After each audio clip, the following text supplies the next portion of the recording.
In the heart of our great nation, where the strength of our communities is built upon the foundation of strong and loving families, an urgent crisis is unfolding. Child Protective Services, CPS, an institution designed to safeguard our most vulnerable, has in many cases betrayed its noble mission. Too often, families are torn apart not by neglect or abuse, but by systemic failures and corruption. We can no longer stand idly by as these injustices continue. We are here to give a voice to those who have been isolated, to shine a light on the corruption, and to rally our fellow citizens in this critical fight for justice.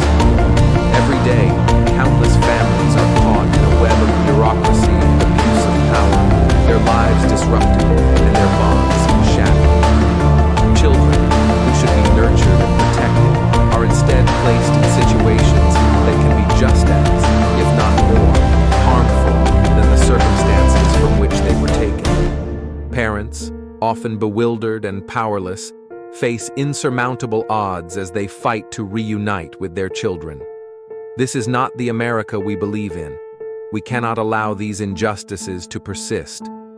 Our mission is to educate, to inform, and to inspire action. We promise to bring you daily updates on CPS, exposing the truth and fighting for reform.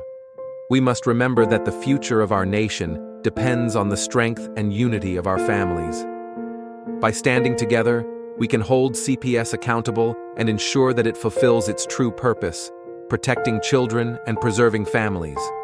This is a fight we must not and will not lose. We are committed to saving our families and securing a brighter future for all. The road ahead is challenging, but with your support, we can make a difference. Together, we will bring hope to those who have lost it and ensure that justice prevails. Let us unite with unwavering resolve and a sense of patriotic duty to safeguard the integrity of our families and the future of our nation.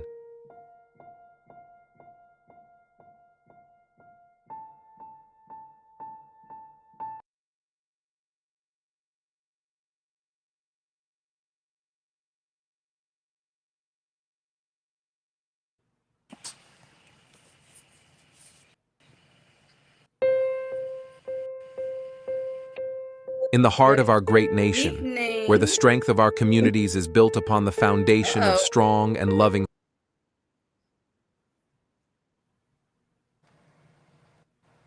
Technical difficulties there for a moment. How's everyone tonight?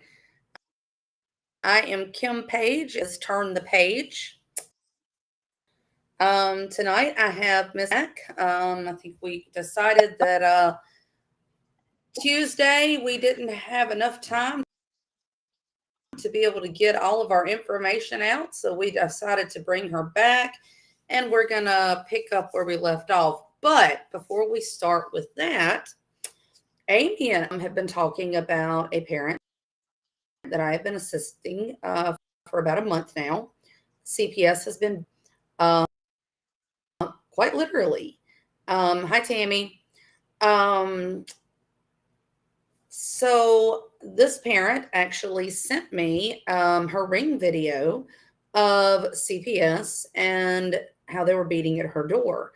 Now, CPS has already she's ignored them. She has refused to cooperate, and she's done everything right.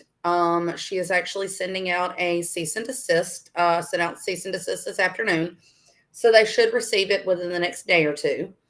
But I thought it would be a pretty interesting thing. You know, those of you who have been victimized by CPS already would be familiar with some of the things that you're about to see. But I think that for those of you that are not familiar with how CPS works, the hypocrisy of the caseworkers, I think this video would be pretty interesting to you. In this video, caseworkers are speaking about how their own children are problematic, yet they're beating on this young mother's door to try to tell her how to be a mother. So I'm going to get Vinny to put this video up real quick, and let's take a look at how CPS has handled this situation. Vinny, whenever you're ready. Is he trying to get him? Well, I'm out there very rude. I need to get some more things like that so I have my front porch. I know, I got the same thing. I'm scared my kids will tear it up though. What can they be tearing up? Because they just destructive. Cameras are destructive. That's fair enough. We bought them a basketball goal. They tore it up the same week. No, gosh. That's like Alicia said that her kids just got like a Ranger or a 4-wheeler or something like that for Christmas, and she said they'd already ordered stuff. That's how it is. Yeah. Okay, one more freaking mattress.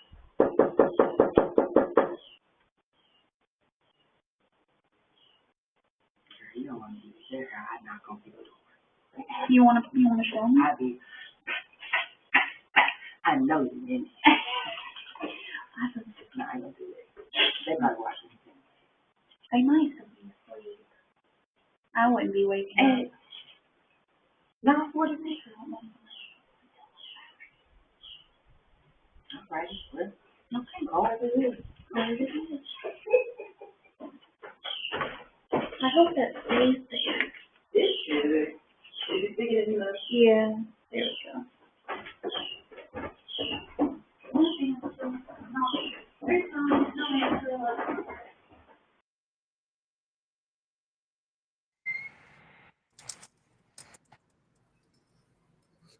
Now, as y'all heard, these women are talking about how their kids are already tearing things up that they just got for Christmas. We're talking, what, 4 weeks ago? Not even 4 weeks ago, 3 weeks ago, that they got expensive things for Christmas.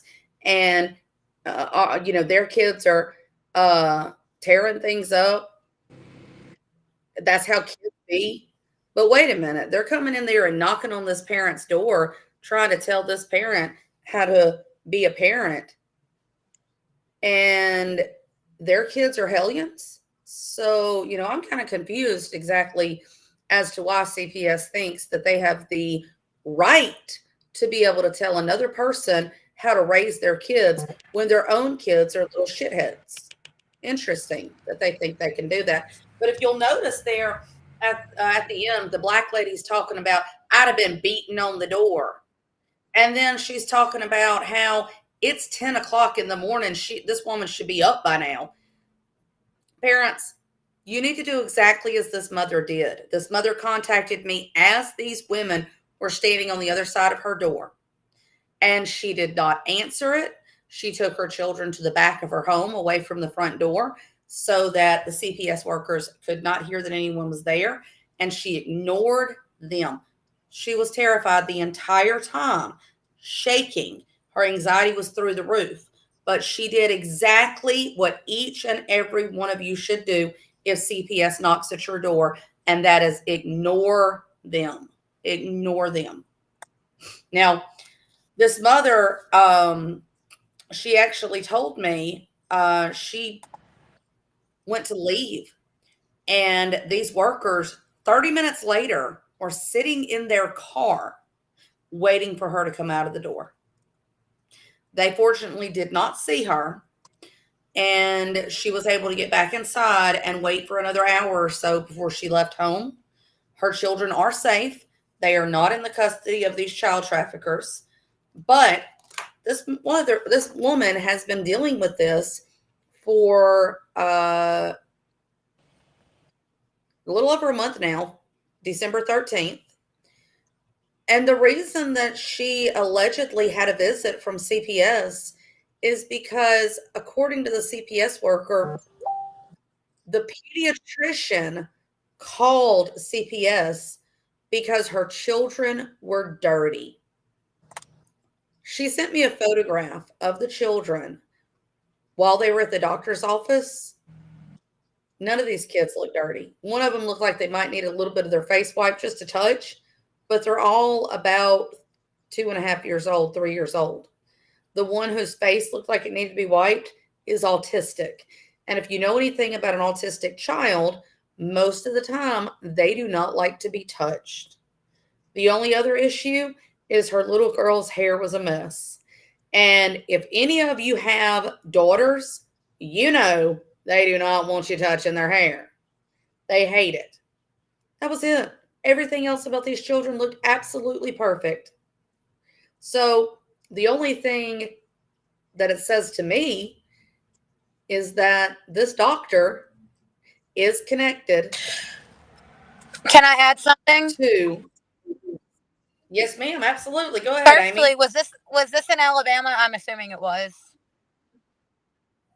Uh, well, because the case is because the parent is still dealing with this, I'm not going to reveal where she's Okay, at. that's fine.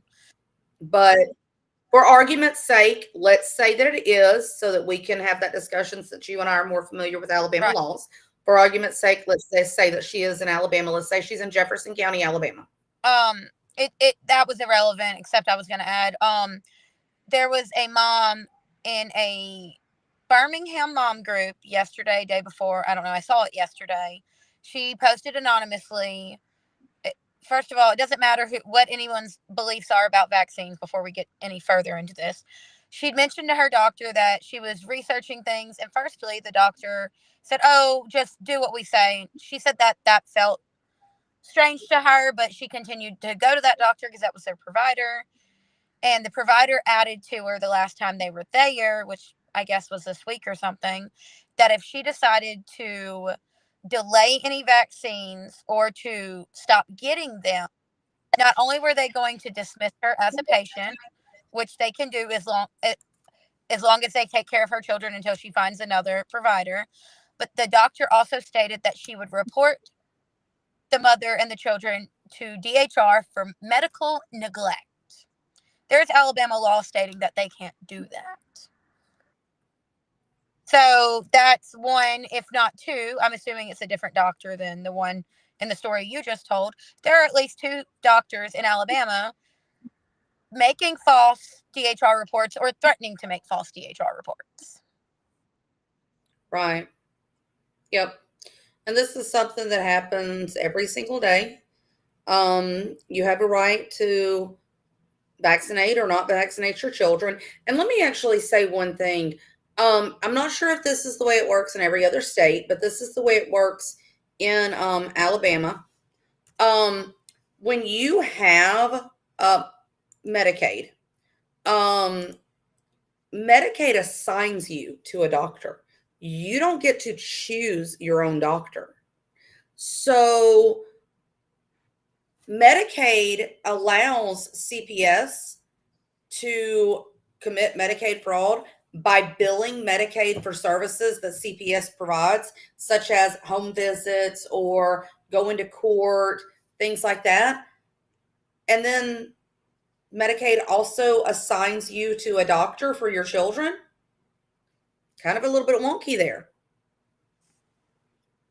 So, Amy, you and I were talking earlier. There's actually and actually, I might need to log into this right now. There is actually a meeting going on right now.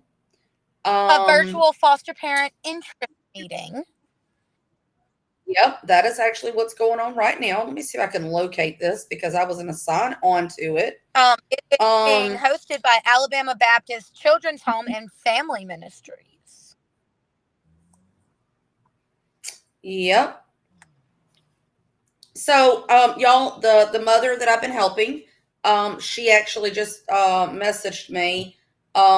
She took her children to a family member's home, and she's going to have that family member keep the children during the week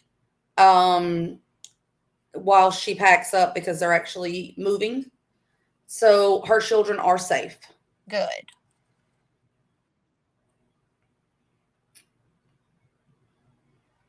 So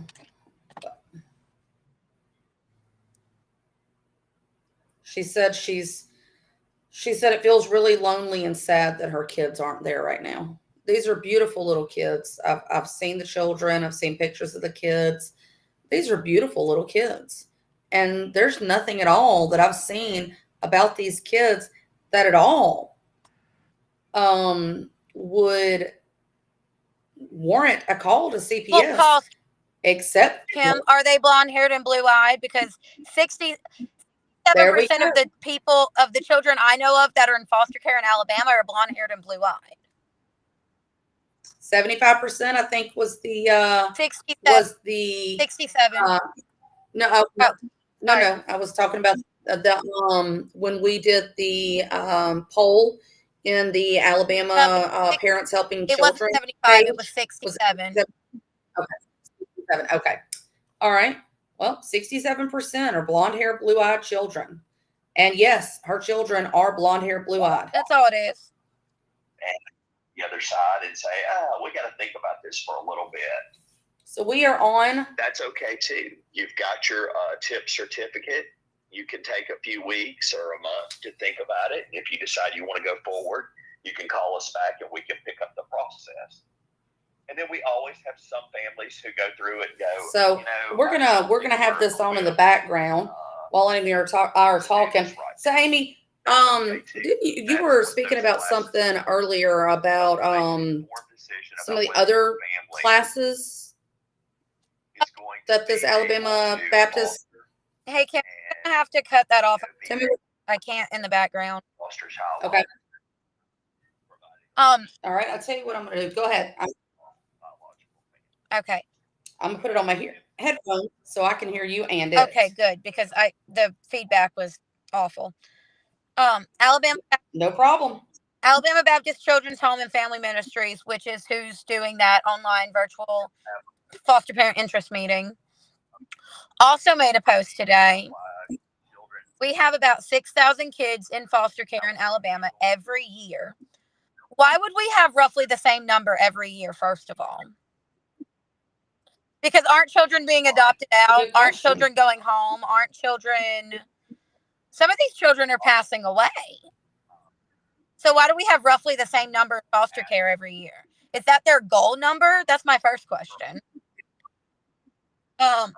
Well, they have to. They use the money that is generated, the profit that's generated from taking children, to be able to balance the budget. Right.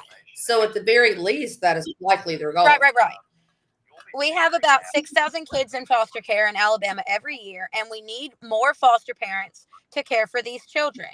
This spring, we are offering our 10-week foster parent training tips course at 8 different churches across Alabama. Swipe to find out the training nearest you.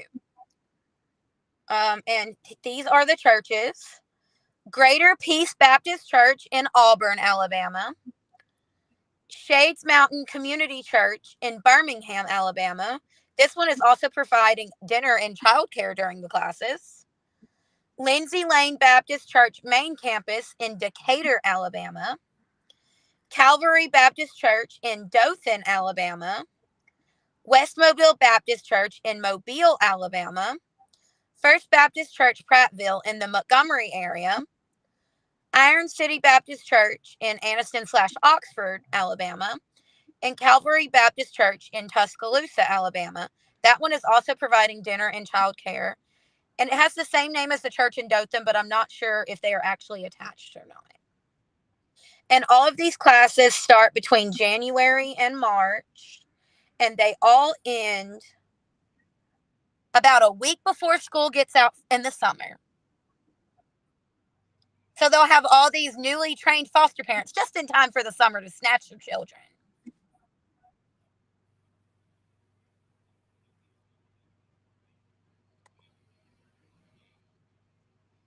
So we were talking the other day.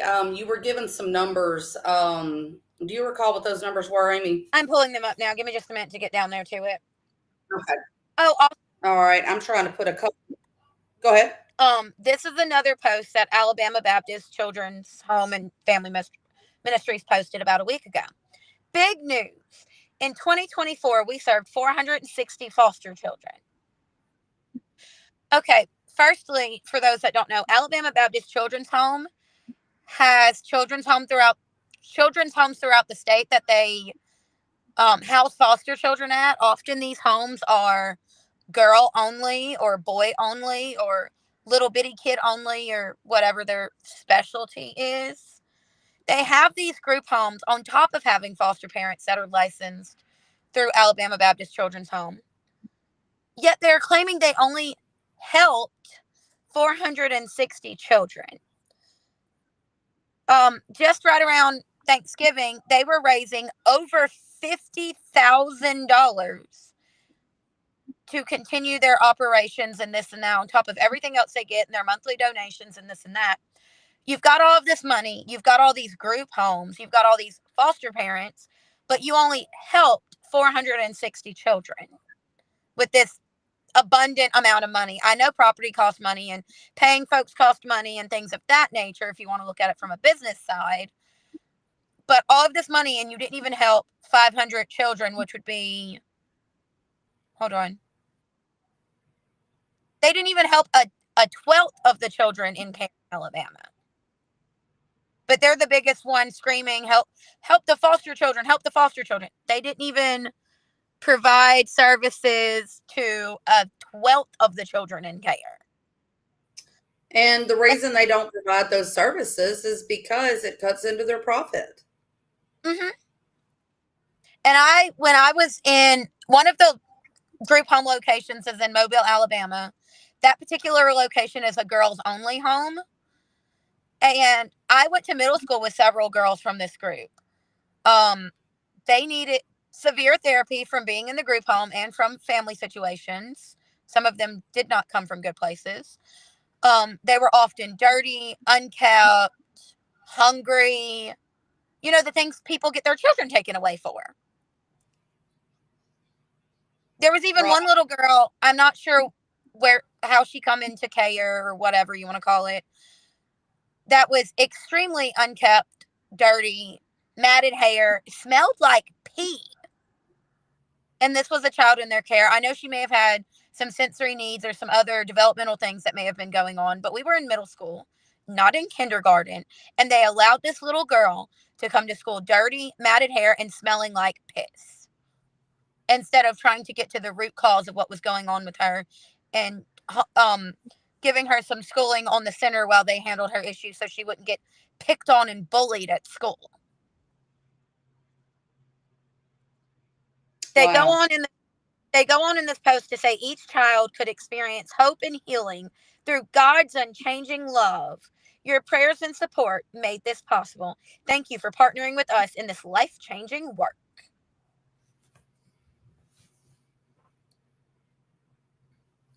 It's very sick that these children are being used in the way that they're being used.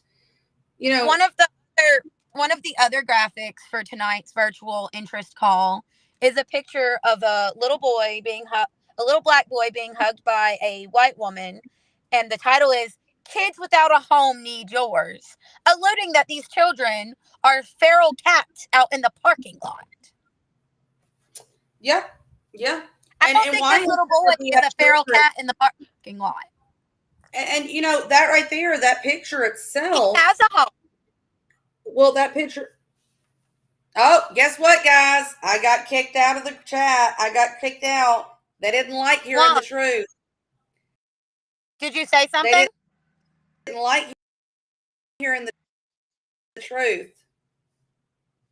Wait, did you type something or in the group? Yes, I posted in the chat. I posted several things about how Child Protective Services is the world's largest supplier of children to sex trafficking, according to the Department of Justice.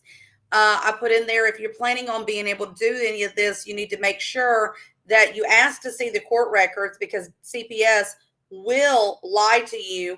They will lie to the judge. 87% of children are being removed for reasons other than abuse or neglect. They kicked me out of this foster care thing because they don't want foster parents to know the truth. Mm-hmm. They posted this one. Sometimes they don't do it every Friday, but frequently on Friday, they post a foster care Friday fact. This one is from 2 days after Christmas. It is titled, it says, did you know that there are 3,164 SBC churches in the state of Alabama? I'm assuming that means Southern Baptist churches.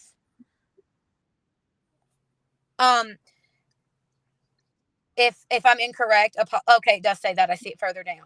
They're stating that there are 3,164 Southern Baptist churches in the state of Alabama. They go on to say if every Southern Baptist church fostered 2 children, which would split up some sibling groups and whatnot, Southern Baptists could care for every foster child in the state. So y'all are claiming that y'all should, that the churches should take care of that the Southern Baptist churches should take care of every foster child in the state, while also simultaneously putting up numbers that you didn't even help 1/12 of the children in the state. So I know that in Alabama, and I wanted to say something about that picture that you showed. That was a little African American boy Yes.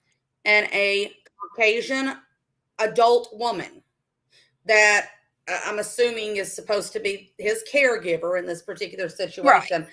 So I know that in Alabama, the law states that if a child is removed from his or her biological parents, they are supposed to be placed in a home that is most like their biological family.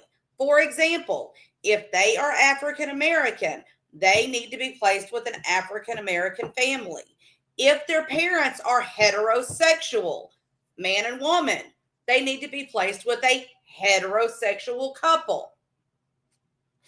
If they are children who are, whatever if they're children who are Christian, they are not supposed to be placed in an Islamic home. It is supposed to be a home that is most like the home that they were removed from. Right. Amy, what is your knowledge of how often that actually happens? I do a lot of work in the St. Clair, Shelby, Chilton, Tuscaloosa, Jefferson County area. And oftentimes, if I do run into an African American foster child, they are with white caregivers.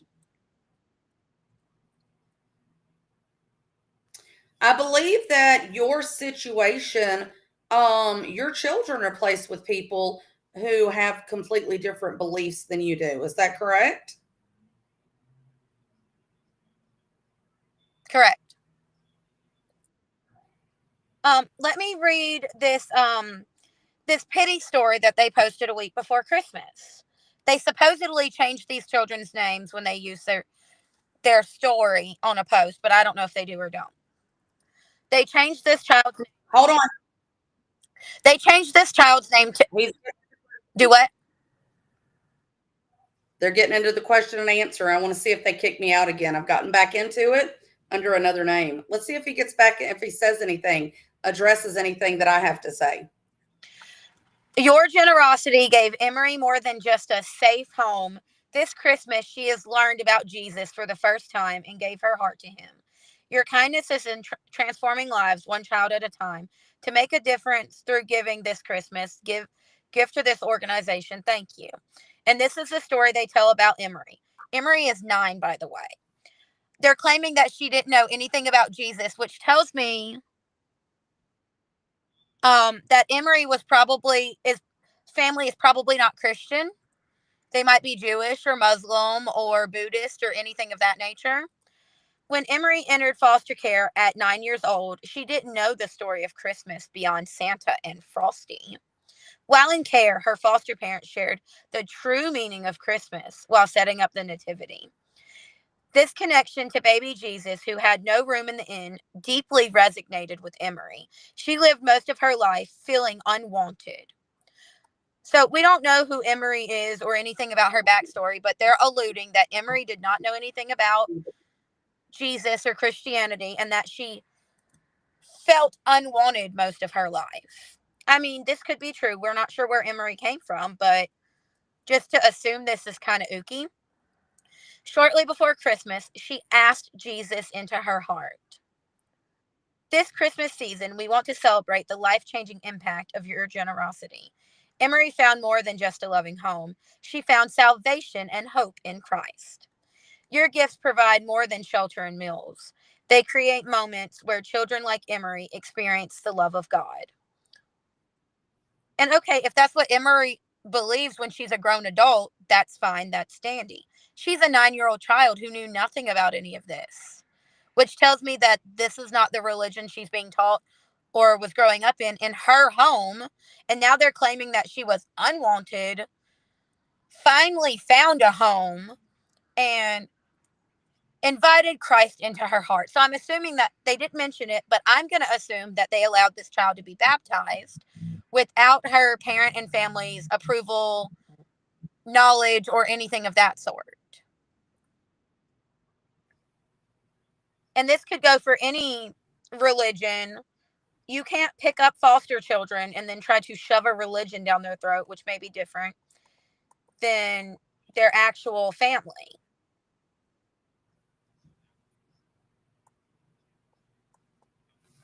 So, in my case, I am heterosexual. I have never had, I got kicked out again, guys. I have never been in a relationship with another woman, a romantic relationship with another woman. I am Christian, Southern Baptist. My children were placed with lesbians. I'm also very much Republican.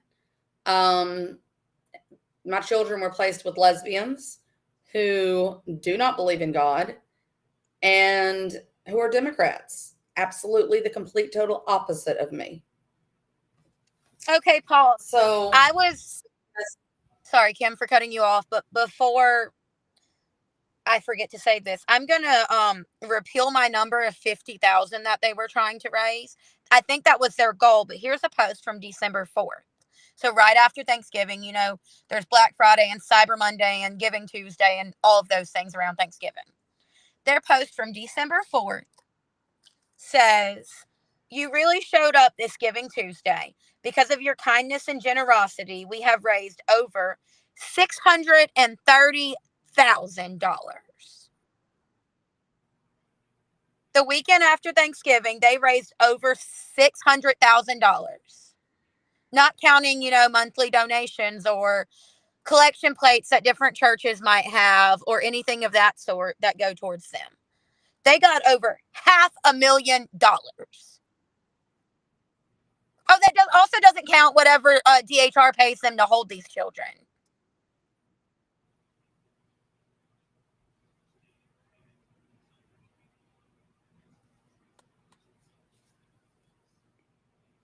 he's kicking me out again, y'all. He doesn't like this. What are you saying? This I'm telling them to do some research. Don't trust a stranger. Ask for the court records before you take a child because CPS lies to the fosters about what happened to the kids. They lie to the judge about the stuff that the parents do. This man doesn't like this. He doesn't like the fact that I'm trying to educate people.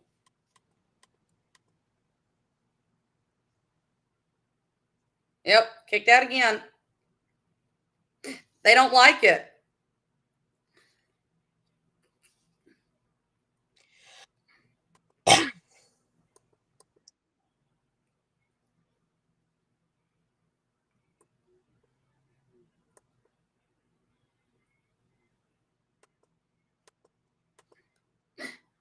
It's quite funny. He's getting really frustrated. I keep coming back in repeatedly.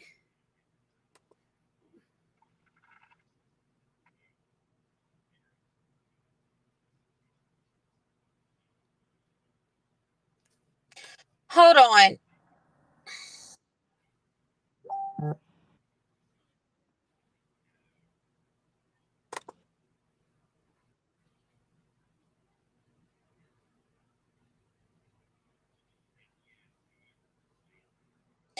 Here's another post they made in November. Foster care frauding. Alabama Baptist Children's Home has been caring for kids in care since 1891. With your support, we can reach our goal of caring for 1,000 kids a year by 2031. And that's what it says above. And in the photo where they put other words, it says, "Did you know we've cared for Alabama's kids since 1891? Our goal is to care for 1,000 foster kids by our 140th year in 2023. Above it says 1,000 foster kids a year is the goal. This says that their goal is to get to 1,000 kids. So it's taking you 140 years to help 1,000 children? Apparently.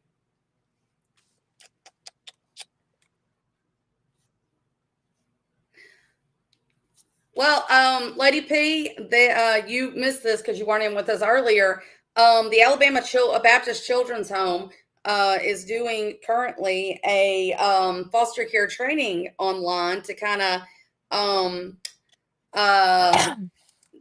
to get people to try to be foster parents. And I've gone in several times, and I'm putting stuff in the chat, letting them know that Child Protective Services is a child trafficking business, and that if these people want to be foster parents, they need to get the court records so that they can know the truth about what's going on. And they keep kicking me out. The person who is running the group, doing this training or this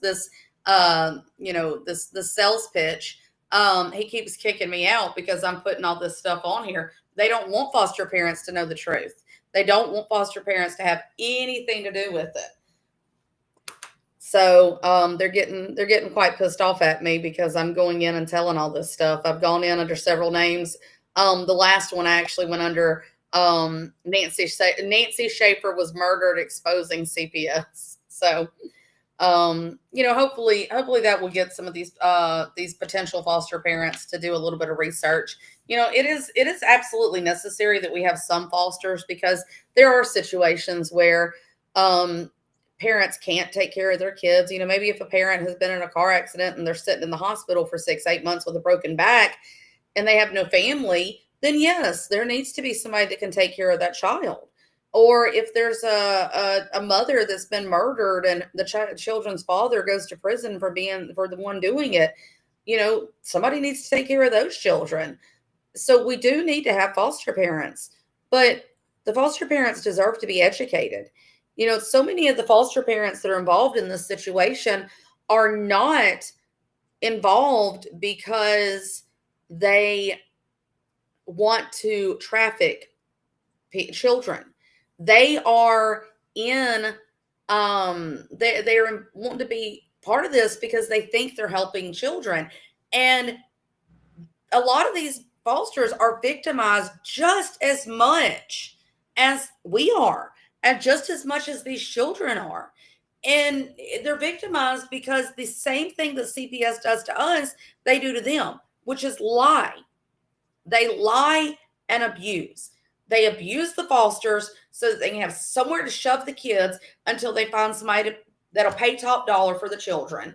And then they lie to the parents. They lie to the judge. That's all they know how to do.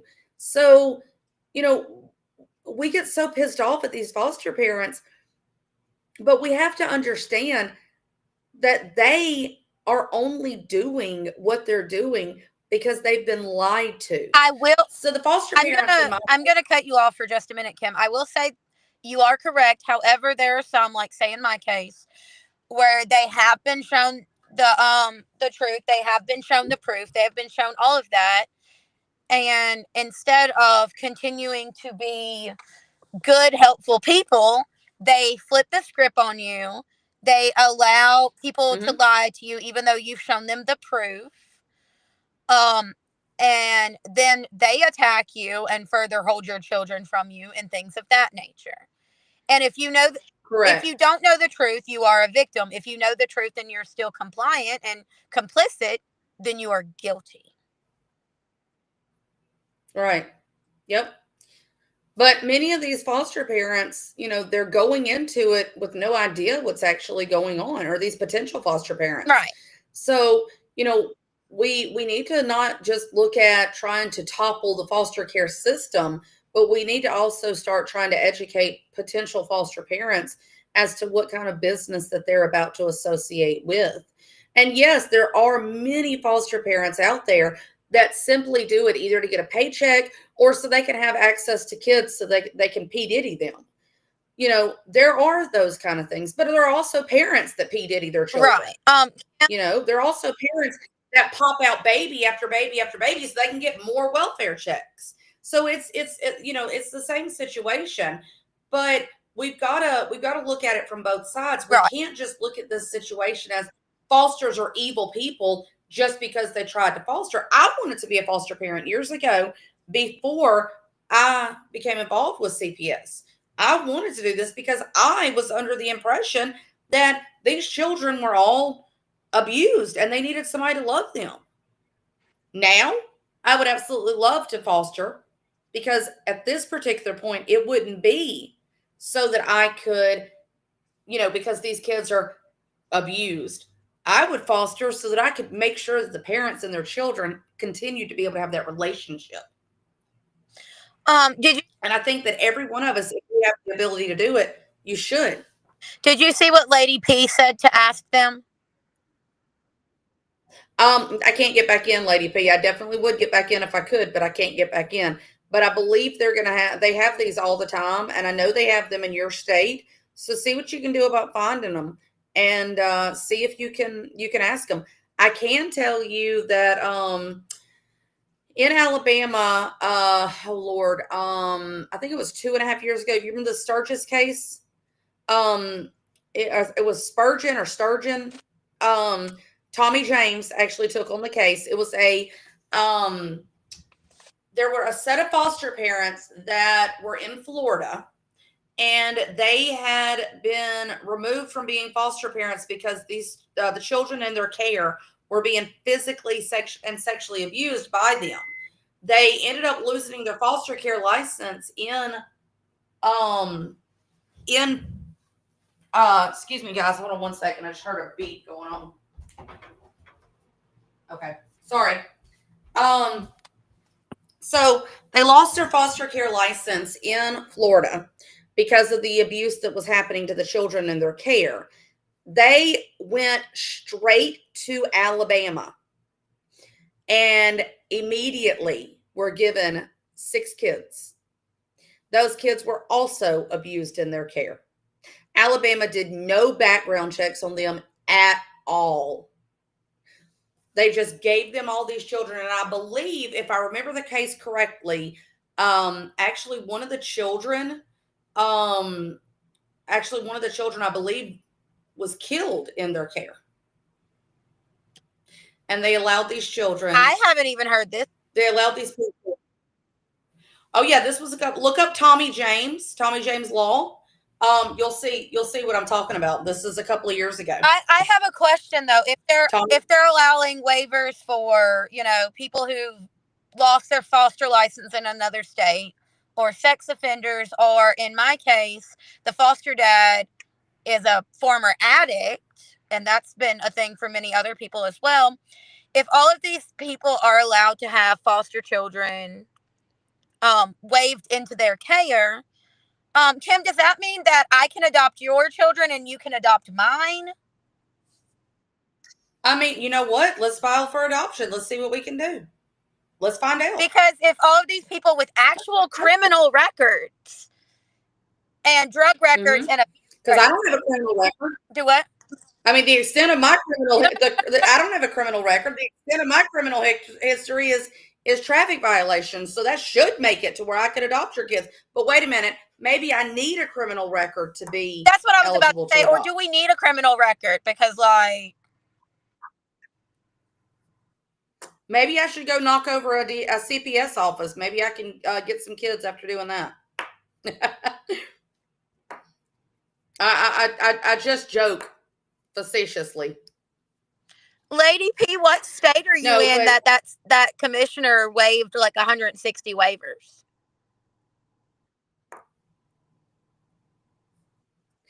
Amy, the thing is with the that case that I was just talking about, I don't think they ever told Alabama. From what I understand, it's been a little while since I've read the case.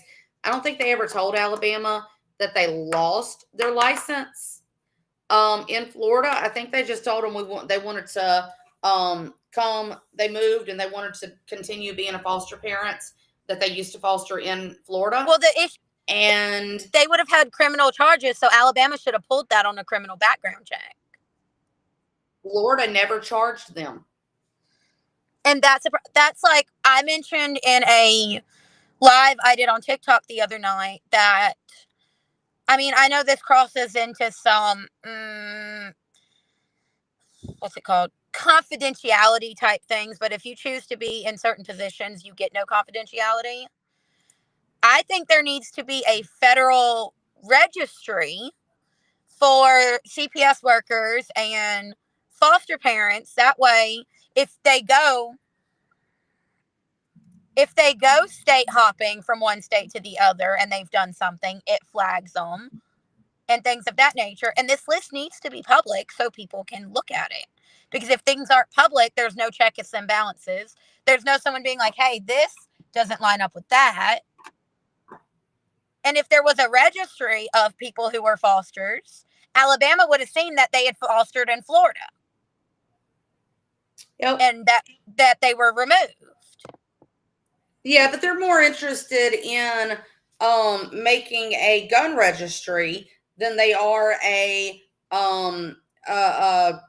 foster parent registry to, an abusive foster parent registry.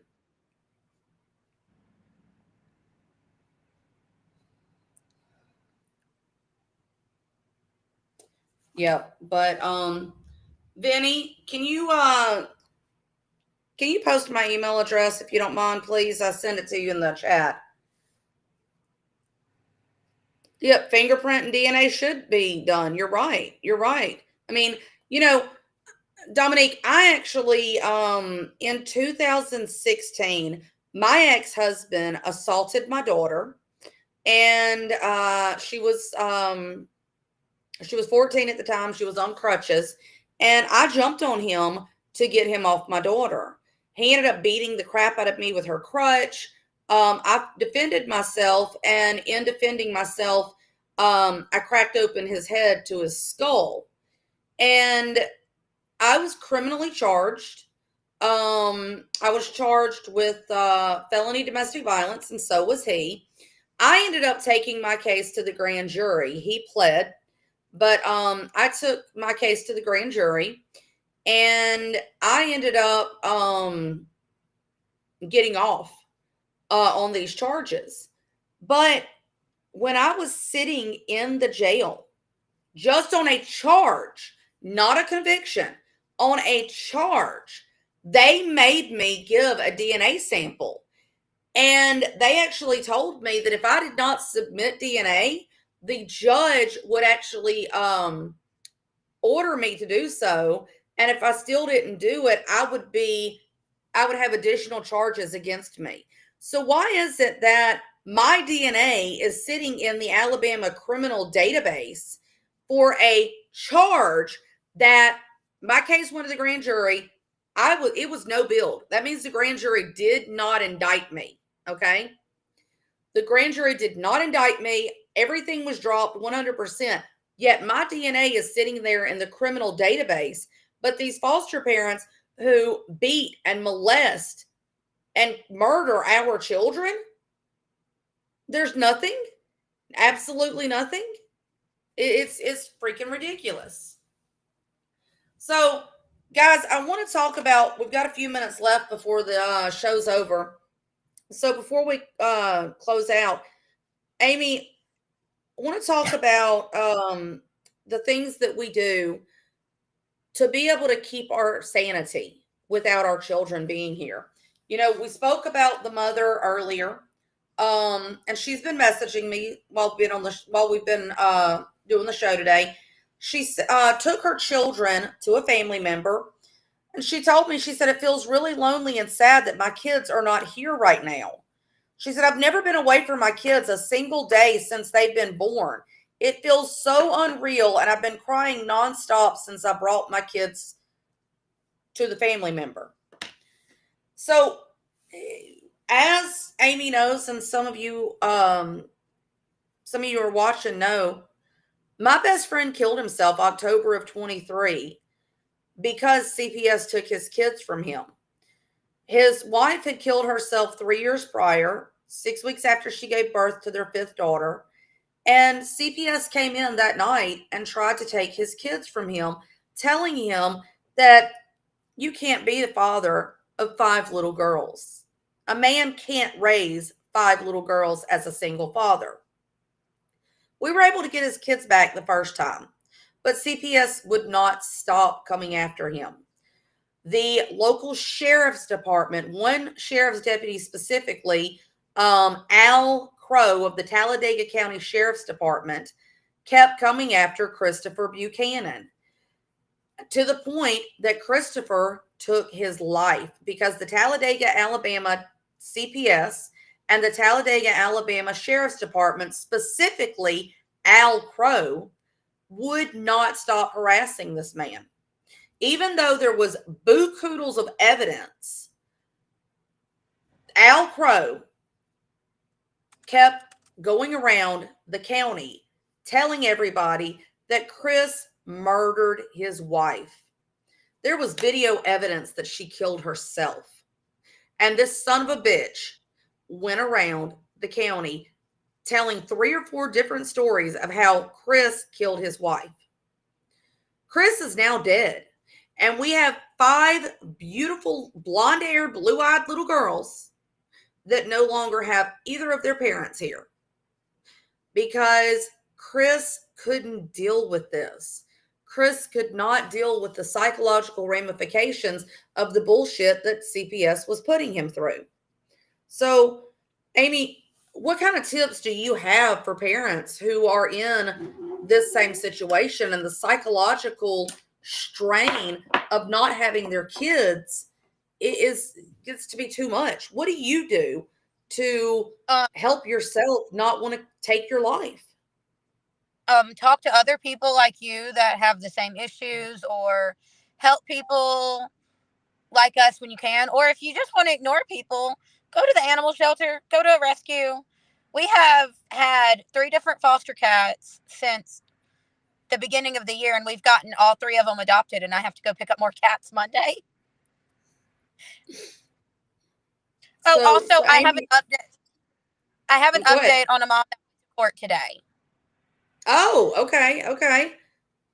She said, well, as always, we were not brought into the courtroom this morning. We were left out in the hall, and then our attorney came out and told us what was said. They have some Native American heritage, so there's the Indian tribal law. So they're trying to get ICWA.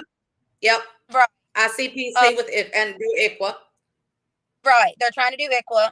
They said that the genealogist reports were not enough proof and that we needed tribe membership information, that we belong to a tribe. Well, ... That's not what they said in June or in September.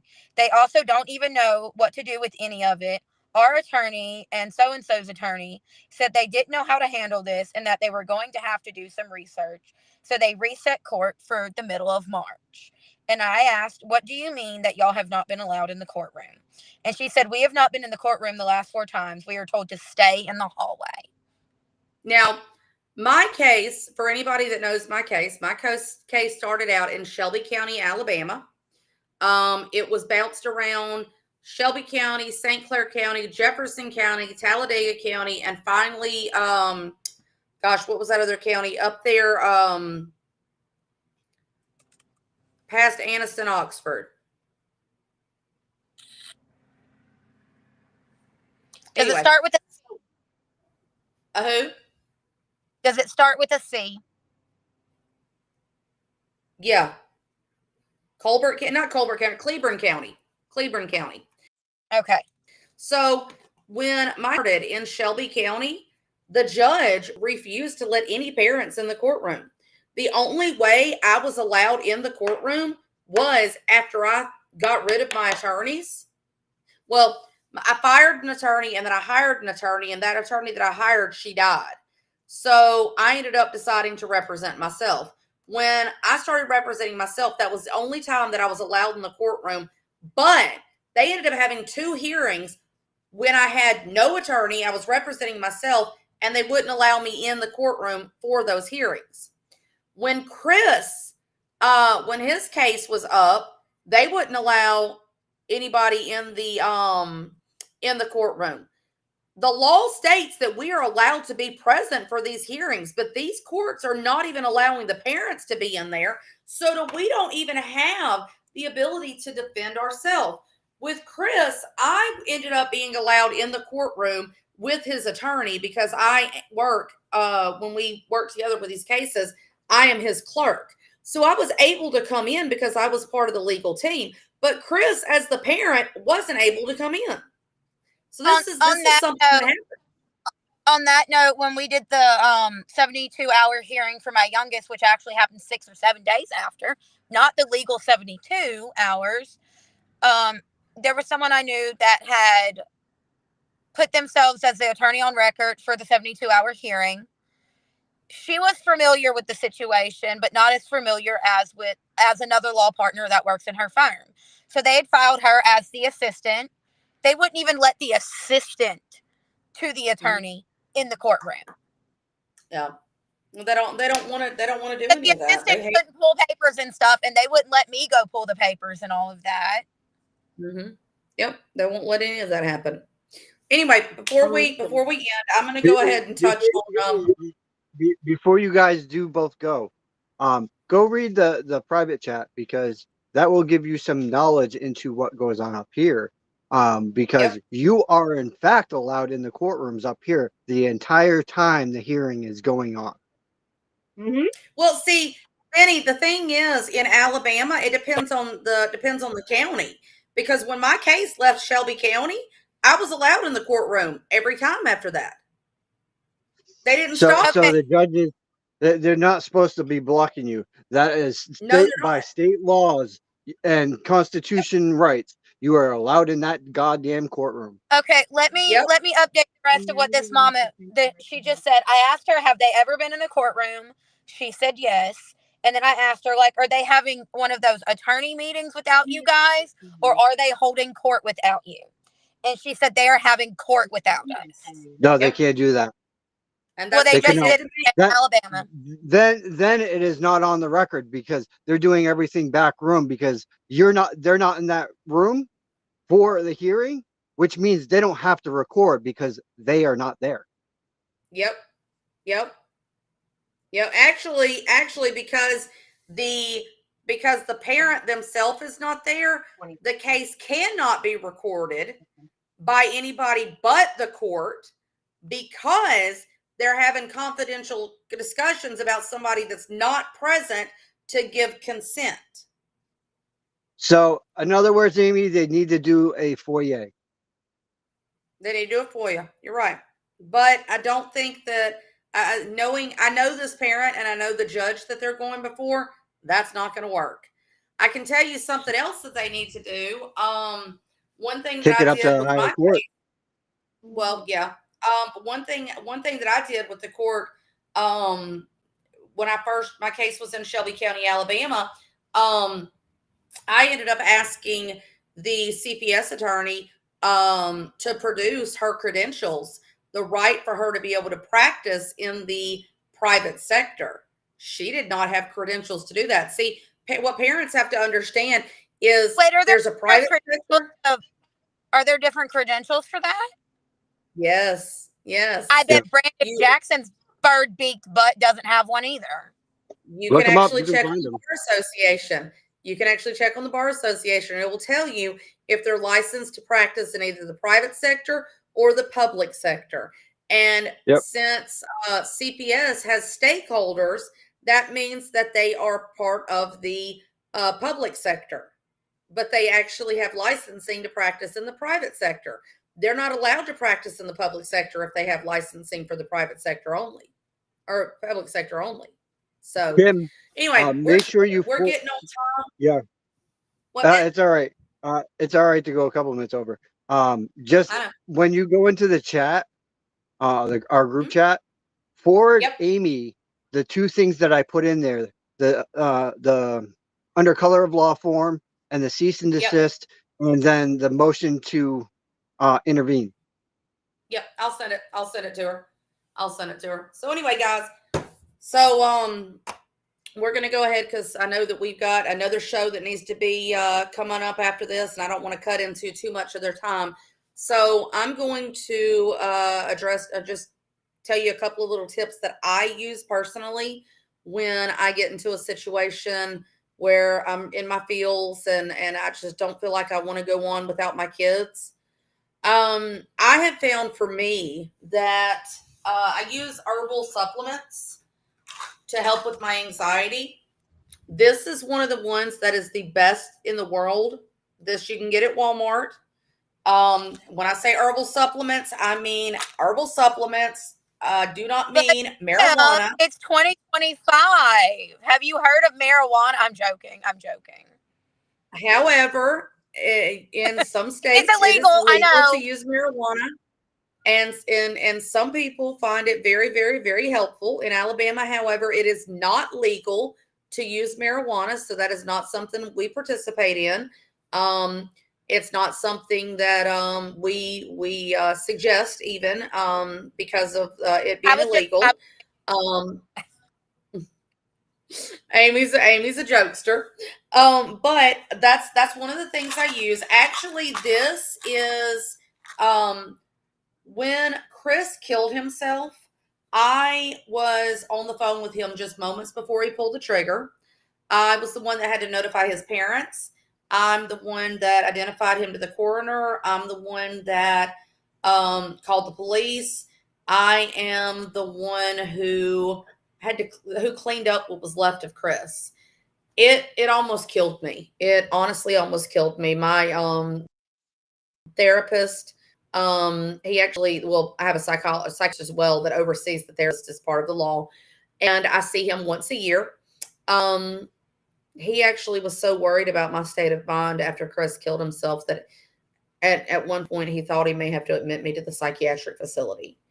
Thankfully, because of this, and I'll show it to you again, I was able to pull myself out of this serious fucked up place that I was in.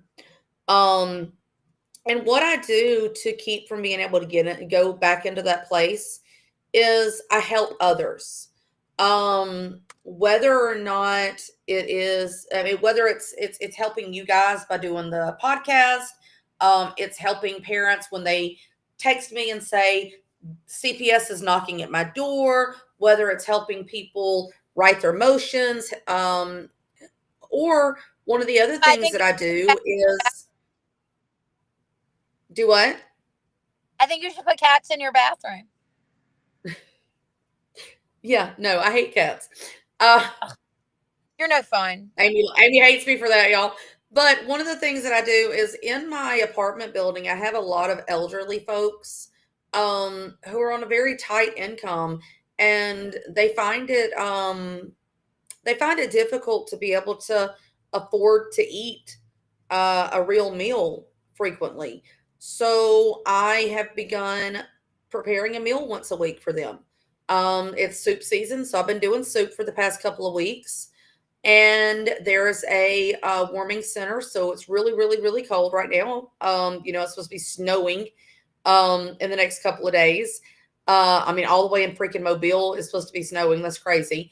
And so I've been preparing a little extra and taking it to the warming center so the people at the warming center can also have some food, something, to help keep them warm. These are some of the things that helps me. I do this because for me, when I get to the point that I just say, I can't do this anymore, I just pray that I don't wake up tomorrow. It helps me when I have something scheduled to do for other people. So I do the soup thing usually every Tuesday. So if I get really, really, really down on the weekend, I just have to remember, if I take my life today, who's going to fix soup for the residents Tuesday? Who's going to take soup during my time slot down to the warming center on Tuesday? So find something that you can do that takes your mind off of the situation. Do not feel bad about living your life. Your children need you to be a sane, healthy person when they come home. Do not be ashamed of trying to make that happen. We always hear, if you're on an airplane and you're going down, put the mask on yourself before you put it on your children. The reason they tell us that is because you are no good to your children if you're dead. If you die trying to save your children, then both of you are going to die. It is a lot easier for you to try to save your kids if you are healthy, if you are somewhat happy. When your kids come home, they are going to need you to be sane, because the shit that they've been put through is going to have so much trauma that they're going to carry back with them. It's going to have left so many scars, and they are going to need you to be strong enough to be able to help them through that. So even though you feel guilty because you're moving on, or you're not moving on, you're just moving forward, you've got to remember that doing that the happy home. Your kids are not going to want to be with you if you're a basket case, and you're not going to be able to help them if you're. So, guys, I'm going to go ahead and call it for tonight. Amy, do you have any last words? Random weather. Yes, but it doesn't have to do with CPS. It has to do with the weather. They are talking about possibly 3 straight days of below freezing temperatures for most of Alabama. So if you're in Alabama or, surrounding states that have similar weather pattern crossing together, make sure you're not cold. Yeah, bundle up. We don't need parents freezing to death. Firewood. So, yes, lots of firewood. And make sure that if you use a space heater, please be careful with it in the winter. That is the biggest thing in the South is fires because of space heaters. So when you're trying to keep warm. So just be extra careful with that if you are in the South, whether it's Alabama, Georgia, Florida, Tennessee, any of that area. Be extra careful with that. They're predicting 0 degrees for Nashville, Tennessee. Wow. And 13 degrees with snow in Mobile and Dothan. So,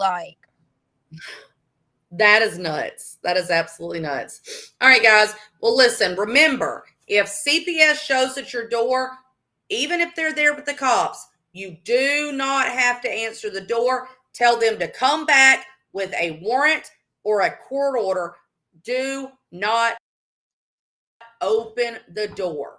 You do not legally have to open the door. And on that note, we're going to call it a night. Y'all have a good evening. Our courts are contaminated with young, inexperienced caseworkers and polluted with bribes, high-priced bonuses for speedy adoption of terminated parents, and judges who don't practice law with the Constitution in their sights. This is a problem.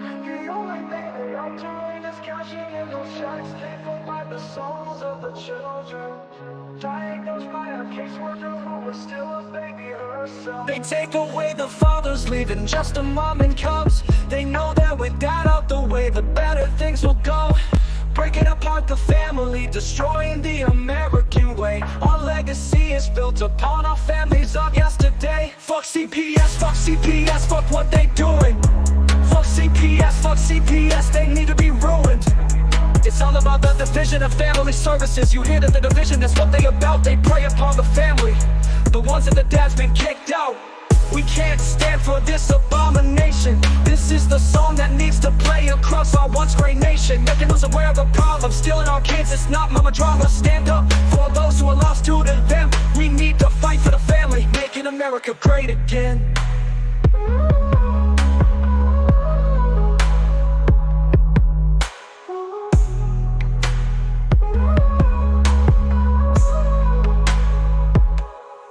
CPS comes along with the mission to protect.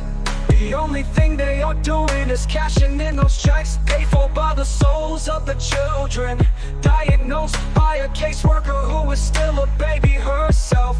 They take away the fathers, leaving just a mom and cubs. They know that with that out the way, the better things will go. Breaking apart the family, destroying the American way. Our legacy is built upon our families of yesterday. Fuck CPS, fuck fuck CPS, fuck what they doing. Fuck CPS, they need to be ruined. It's all about the division of family services. You hear that the division, that's what they about. They prey upon the family, the ones that the dad's been kicked out. We can't stand for this abomination. This is the song that needs to play across our once great nation, making us aware of the problem, stealing our kids. It's not mama drama. Stand up for those who are lost to them. We need to fight for the family, making America great again.